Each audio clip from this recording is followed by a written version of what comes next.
இன்றைய நம்பிக்கையின் வார்த்தை: நான் அவர்களுடன் சமாதான உடன்படிக்கை செய்வேன், அது நித்திய உடன்படிக்கையாக இருக்கும். எசேக்கியேல் அதிகாரம் 37 வசனம் 26.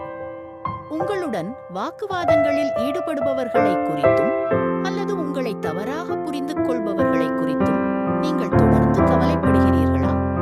இயேசுவுடன் உங்களுடைய உறவு எப்படி இருக்கிறது? நீங்கள் கர்த்தரின் நோக்கம் மற்றும் திட்டத்துடன் இணக்கமாக செயல்படுகிறீர்களா?